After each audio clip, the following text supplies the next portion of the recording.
आपने इस यूनिवर्स में किस तरह का मोशन सबसे ज्यादा देखा है?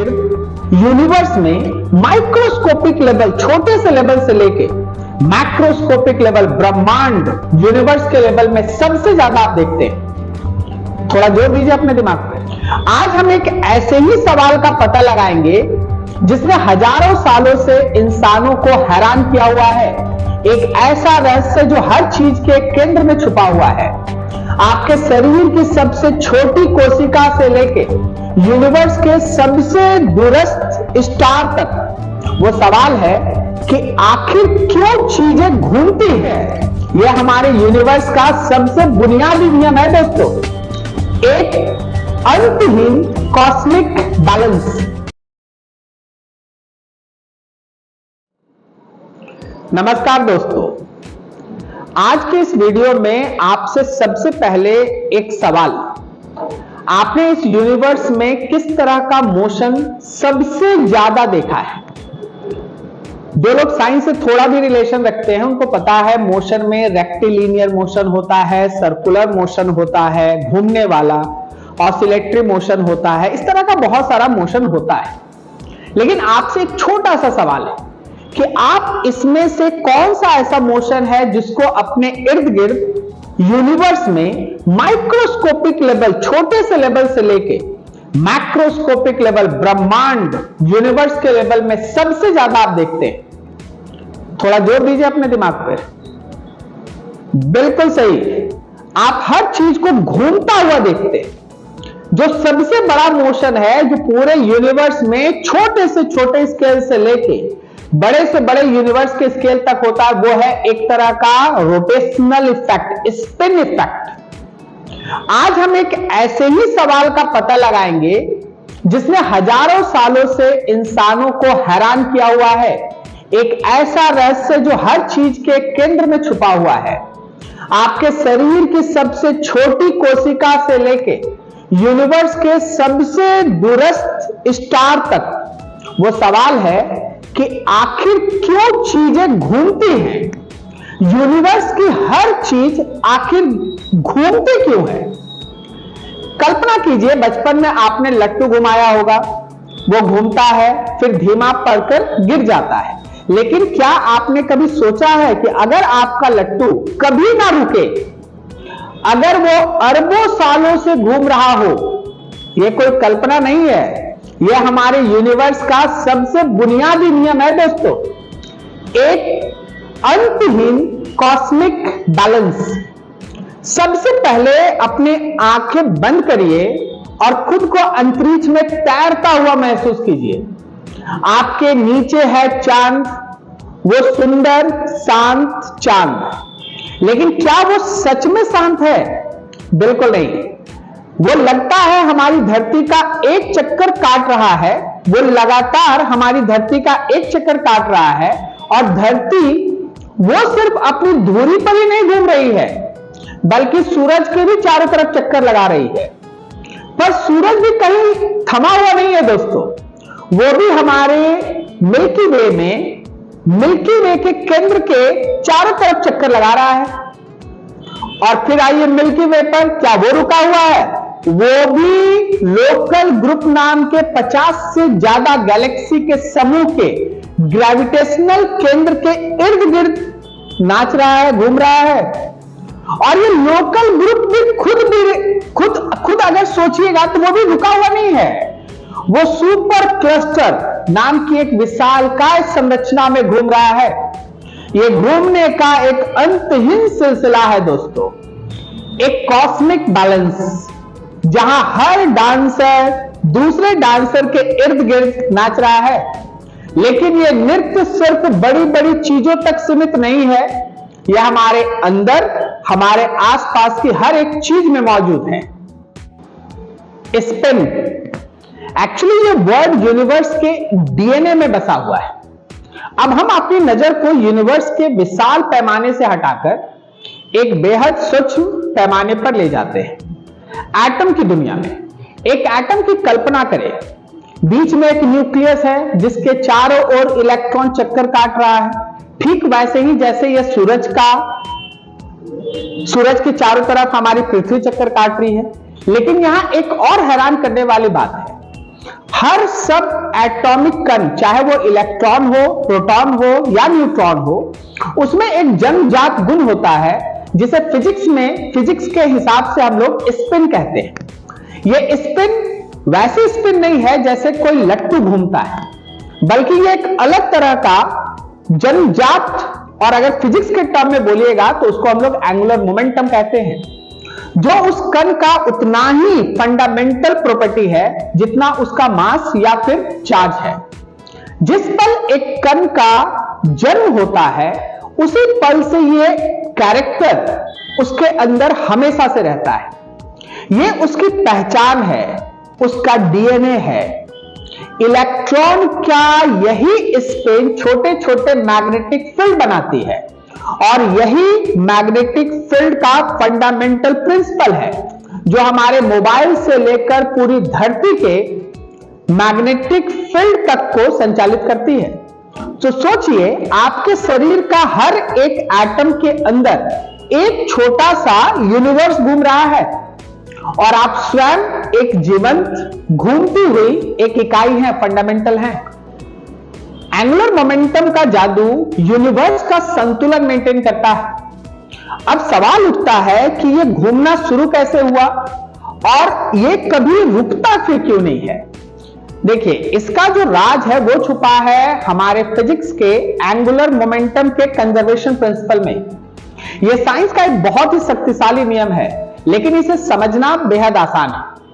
कल्पना कीजिए एक फिगर स्केटिंग करती हुई एक डांसर पे। जब वो अपने दोनों हाथों को फैलाकर घूमती है तो उसका स्पिन स्लो होता है।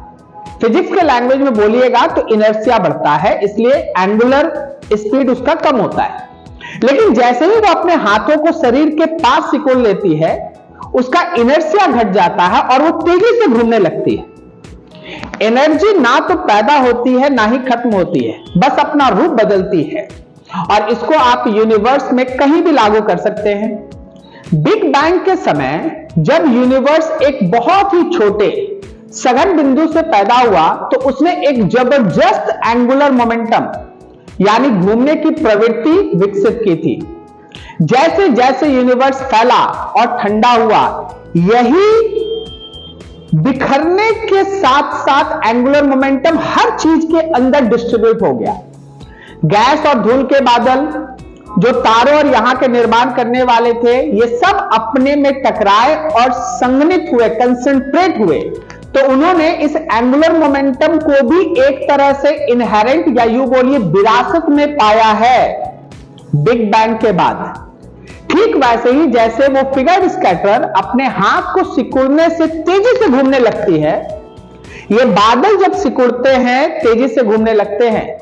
इसी घूमने से उनका एक चपटा डिस्क का आकार दिया है। जब वो घूमता है तो उसका एक चपटा डिस्क का आकार आता है, और अंततः यही है जो तारों का जन्म कराता है। इसी कारण से हमारा पूरा सौर मंडल एक चपटी हुई डिस्क के जैसा दिखता है, क्योंकि घूमने की वजह से जो उस पर लगने वाला सेंट्रीफ्यूगल फोर्स है वो उसको दबा के एक चपटे डिस्क में कन्वर्ट करता है। जहां लगभग हर एक सूरज किसी दूसरे सूरज या अपने से बड़े सूरज का चक्कर लगा रहा होता है। अब चलिए थोड़ा आगे ग्रेविटेशन और यूनिवर्स में जो अलग अलग तरह के मोशन उनके बीच एक सामंजस्य स्थापित करने का कोशिश करते हैं। अब देखिए होता क्या है कि ग्रेविटेशन इतना ज्यादा शक्तिशाली है कि वो हर चीज को अंदर खींचने का प्रयास करता है। तो फिर सोचिए, तो क्या सारे ग्रह, सारे तारे आखिर एक दूसरे से टकरा जाएंगे? ऐसा होता तो नहीं है। क्यों वो अरबों सालों से एक दूसरे से एक सुरक्षित दूरी बनाए हुए हैं? इसका जवाब है मोशन में। ग्रेविटेशन वो शक्ति है जो चीजों को एक दूसरे की तरफ खींचती है, लेकिन घूमने और चक्कर लगाने से पैदा होने वाला जो सेंट्रीफ्यूगल फोर्स है वो शक्ति है जो चीजों को एक दूसरे से दूर फेंकना चाहती है। यूनिवर्स में ये दोनों शक्तियां, यूं कहिए फोर्स, एक एक बहुत ही नाजुक संतुलन बनाए हुए है। धरती की कल्पना आप करें, अगर वो अचानक से सूरज का चक्कर लगाना बंद कर दे तो फिर क्या होगा सोचिए। सूरज का ग्रेविटेशन उसे तुरंत अपनी ओर खींच लेगा और वो सूरज में समा जाएगी। दूसरी ओर अगर धरती की गति बहुत ज्यादा तेज हो जाए तो वो सूरज के ग्रेविटेशन से फिर बाहर निकल जाएगी और हमारे इस अंतरिक्ष में कहीं खो जाएगी। यह संतुलन ही हमारे जीवन का आधार है। यही संतुलन हमें सूरज से उतनी ही दूरी पर रखता है जहां ना तो हम बहुत ज्यादा गर्म और ना ही हम बहुत ज्यादा सर्दी महसूस करते हैं। इसी बैलेंस के कारण हमारे चांद को हमारे इर्द गिर्द बांधे रखता है। जो समुद्र के अंदर जो भी हमारा ज्वार भाटा निकलता है उसको वो नियंत्रित करता है।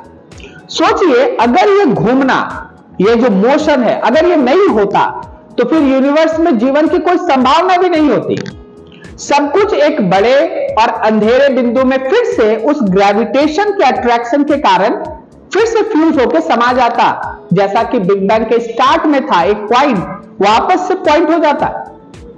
चलिए आगे हम लोग फिजिक्स के एक बहुत ही टेक्निकल वर्ड जिसको हम लोग एस्केप वेलोसिटी कहते हैं उस पर थोड़ा सा ध्यान लगाते हैं। यह बात हमें एक और दिलचस्प अवधारणा तक ले जाती है। एस्केप वेलोसिटी, या एक तरह से बोलिए कि अगर हिंदी में जाइएगा तो इसको हम लोग पलायन वेग कहते हैं। यह वो न्यूनतम स्पीड होता है, मिनिमम स्पीड होता है, जो किसी वस्तु को अगर किसी बड़े ग्रह, जैसे मान लीजिए हम लोग का प्लैनेट है, अर्थ है, उससे अगर बाहर निकालना है, उसके ग्रेविटेशनल फील्ड से अगर बाहर निकालना है तो कम से कम वो स्पीड आपको देना पड़ता है। हमारे अर्थ के लिए यह स्पीड 11.2 किलोमीटर पर सेकेंड है, यानी 40,000 किलोमीटर प्रति घंटा। लेकिन यहां एक और हैरान करने वाली बात है, अगर आप इस स्पीड से धरती से बाहर निकल जाए तो भी आप सूरज के ग्रेविटेशन से आजाद नहीं होंगे। आप सिर्फ धरती के ग्रेविटेशनल फील्ड से बाहर निकलते हैं। लेकिन अब भी सूरज का एक बहुत बड़ा ग्रेविटेशन आपको जकड़े हुए रहता है। सूरज के ग्रेविटेशन से अगर आपको बाहर निकलना है तो आपको 43.5 किलोमीटर पर सेकेंड की गति चाहिए। सोचिए, अर्थ के ग्रेविटेशन से निकलना है तो 11.2 किलोमीटर पर सेकेंड, और अगर सन के ग्रेविटेशन से आपको बाहर निकलना है तो 43.5 किलोमीटर पर सेकेंड की गति आपको चाहिए। और अगर आप हमारी आकाश गंगा, या यूं कहो कि मिल्की वे को भी छोड़ना चाहते, उससे भी बाहर जाना चाहते, तो यह और भी मुश्किल हो जाता है। इसके लिए जरूरी escape velocity, can you imagine, ये लगभग 537 किलोमीटर पर सेकेंड है, यानी लगभग 20 लाख किलोमीटर पर घंटा। ये आंकड़े हमें बताते हैं कि यूनिवर्स कितने जटिल और शक्तिशाली ग्रेविटेशनल फोर्स से बना हुआ है। हम सब इन्हीं बंधनों के भीतर एक निश्चित दायरे में घूम रहे हैं, और अगर हम लोग घूमेंगे नहीं तो ये ग्रेविटेशन हमको समेट के, फिर से मैं कहना चाहूंगा, एक पॉइंट के रूप में है ना खत्म कर देगा। हम लोग फिर से सिंगुलैरिटी में चले जाएंगे। दोस्तों आगे बढ़ते हैं, गुरुत्वाकर्षण या यूं कहिए कि ग्रेविटेशन के स्लिंग शॉट के बारे में समझते हैं। यह नेचर का हमारे लिए एक तरह से तोहफा है। इंसानों ने इस चुनौती का सामना करने के लिए, जिसमें ग्रेविटेशन का वैल्यू इतना ज्यादा और इतना ये स्ट्रॉन्ग फोर्स की तरह काम कर रहा था, एक अलग सा हैरान करने वाला तरकीब इजाद किया। इसको कहा गया ग्रेविटेशनल स्लिंग शॉट। वाइजर अंतरिक्ष यान का एक एग्जाम्पल लीजिए। वैज्ञानिकों ने उसे बृहस्पति और शनि जैसे विशाल ग्रहों के पास से गुजारा। जैसे ही वाइजर इन ग्रहों के ग्रेविटेशनल क्षेत्र के पास से गुजरा, उन प्लैनेट्स के स्ट्रॉन्ग ग्रेविटेशन ने उसे अपनी तरफ झिझोड़ा और एक स्लिंग शॉट की तरह बाहर फेंक दिया। इस प्रक्रिया में वाइजर ने उस ग्रह के एंगुलर मोमेंटम का एक छोटा सा हिस्सा उधार ले लिया, जिससे उसकी गति कई गुना बढ़ गई। बिना एक बूंद ईंधन खर्च किए ये तरकीब या ये जो मेथड एंगुलर मोमेंटम के कंजर्वेशन प्रिंसिपल का निकला, वो एक शुद्ध उदाहरण या यूं कहिए कि प्योर एग्जाम्पल था कि कैसे एंगुलर मोमेंटम एक बॉडी से दूसरे बॉडी में ट्रांसफर हुआ। एनर्जी ना तो पैदा हुई ना ही खत्म हुई, बस वो ग्रह से, उस प्लैनेट से, उस अंतरिक्ष यान में ट्रांसफर हो गई। ये वो तकनीक है जिसने हमें सौर मंडल के बाहर की यात्रा करने का एक साहस दिया है। सबसे बड़ा अनसुलझा सवाल, क्या पूरा यूनिवर्स भी घूम रहा है? अब हम सबसे बड़े और सबसे रहस्यमयी सवाल पर आते हैं। अगर हर चीज एटम से लेकर गैलेक्सी तक घूम रही है, तो क्या हमारा पूरा यूनिवर्स खुद भी घूम रहा है? क्या बिग बैंग के साथ ही पूरे यूनिवर्स को एक जबरदस्त स्पिन मिली थी? कुछ शोधकर्ताओं का मानना है कि शायद हां। उन्होंने यूनिवर्स में गैलेक्सी के घूमने के पैटर्न में एक सूक्ष्म, बहुत ही बारीक असंतुलन देखा है। एक दिशा में घूमने वाले गैलेक्सी और दूसरी दिशा में घूमने वाले गैलेक्सी में 1 से 2% का अंतर है। यह अंतर ठीक है, बहुत ही छोटा है, लेकिन अगर यह सच है तो यह यूनिवर्स के घूमने का एक संकेत हो सकता है। और भी चौंकाने वाली बात यह है कि कुछ साइंटिस्ट का मानना है कि यह ब्रह्मांडीय जो रोटेशन है शायद डार्क एनर्जी की वजह से हो सकता है। डार्क एनर्जी वो रहस्यमय शक्ति है जो यूनिवर्स के तेजी से फैलाव के लिए जिम्मेदार मानी जाती है, क्योंकि यह डार्क एनर्जी कोई अजूबा पदार्थ नहीं है, बल्कि यूनिवर्स के घूमने से पैदा होने वाली एक विशालकाय सेंट्रीफ्यूगल फोर्स है। क्या यूनिवर्स अपने ही घूमने के कारण खुद को तोड़ रहा है? अभी तक इसका कोई ठोस प्रमाण नहीं मिला है। बिग बैंग के बाद के प्राचीन जितने भी प्रकाश के कॉस्मिक माइक्रोवेविक बैकग्राउंड के मेजरमेंट किए गए हैं, उनसे तो बस यही पता चला है कि यूनिवर्स घूम रहा है, लेकिन इसका अभी तक कोई स्पष्ट संकेत नहीं मिला है। लेकिन थोड़ा और आगे बढ़िए। अब इसका मतलब यह भी नहीं है कि यूनिवर्स घूम नहीं रहा है। हो सकता है कि यूनिवर्स इतनी धीमी गति से घूम रहा हो कि हम उसे महसूस ही नहीं कर पा रहे हैं। जैसे आप खुद सोचिए कि हम लोग इस धरती पर हजारों हजार साल से हैं। 30 लाख साल से ह्यूमन सेपियंस इस धरती पर हैं, लेकिन हमको यह पता चला कि अर्थ घूमता, यह हमारे 500-600 साल के आसपास का ज्ञान है कि अर्थ घूमता है और आकाश घूम रहा है। हम लोग तो ये सोचते थे कि आकाश घूम रहा है और धरती रुकी हुई है। अब आप ही सोचिएगा कि क्या इतने बड़े अर्थ पे हम लोग जैसा जीव अगर पड़ा है, तो उसको अगर साइंटिफिक नॉलेज ना हो तो उसको कभी पता ही नहीं चले कि यह अर्थ घूम रहा है। कुछ हाइपोथेसिस के मुताबिक यूनिवर्स को एक चक्कर पूरा करने में 6 अरब साल से भी ज्यादा का समय लगता है। अब अगर यूनिवर्स इतना स्लो घूम रहा है तो उसको डिटेक्ट करना हमारे लिए थोड़ा मुश्किल है। अब यहां एक और थ्योरी आता है, वो है मल्टीवर्स का थ्योरी। क्या हमारा यूनिवर्स भी किसी और का चक्कर लगा रहा है? और अगर हम कल्पना को और भी आगे बढ़ाएं तो हमारा यूनिवर्स खुद एक बड़ी संरचना का हिस्सा है। जिस तरह कोई प्लैनेट तारों का चक्कर लगाते हैं और तारे गैलेक्सी का, क्या हमारा यूनिवर्स भी एक मल्टीवर्स के अंदर घूम रहा है? क्या मल्टीवर्स विभिन्न ब्रह्मांडों की एक विशेष या यूं कहिए कि विशाल प्रणाली है, जहां हमारा यूनिवर्स उसके चारों तरफ घूम रहा है, टकरा रहा है और एक नए बिग बैंग को जन्म दे रहा है? क्या हमारे यूनिवर्स का जन्म ऐसे ही एक कॉस्मिक टक्कर का नतीजा था? सच तो यह है कि इन सवालों का जवाब अभी हमारे पहुंच से बाहर है, लेकिन इतना तो तय है कि यूनिवर्स कभी भी स्थिर नहीं रहा है। वो गति से सराबोर है। हर जगह आपको वो सर्कुलर मोशन, घूमता हुआ स्पिन मिलेगा ही मिलेगा।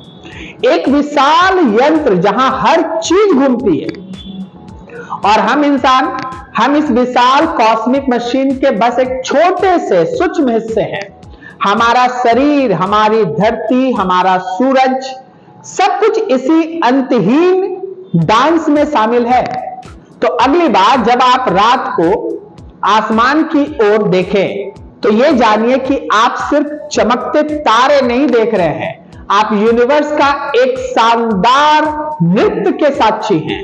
एक ऐसा नृत्य जो अरबों सालों पहले शुरू हुआ और शायद तब तक जारी रहेगा जब तक कि समय का अंत नहीं हो जाता। अगर आपको यह सफर पसंद आया तो आर.के. श्रीवास्तव ऑफिशियल को सब्सक्राइब जरूर करें। कमेंट में बताइए आपके हिसाब से आखिर ये सारी चीजें घूमती क्यों हैं और यूनिवर्स का हर चीज क्यों घूम रहा है। क्या ये सिर्फ एक फिजिक्स के नियम है या इसमें कोई और गहरा रहस्य छुपा है, कोई तीसरी शक्ति। इस वीडियो को उन दोस्तों के साथ जरूर शेयर करें जिन्हें अंतरिक्ष के रहस्य पसंद है, क्योंकि हर बार जब हम सितारों की ओर देखते हैं हम सिर्फ रोशनी के टिमटिमाते बिंदु नहीं देखते हैं, हम अपनी उत्पत्ति के रहस्य, अपने भविष्य की संभावनाएं, यूं कहिए कि यूनिवर्स के अनंत स्पिन के एक साक्षी बने रहते हैं। धन्यवाद।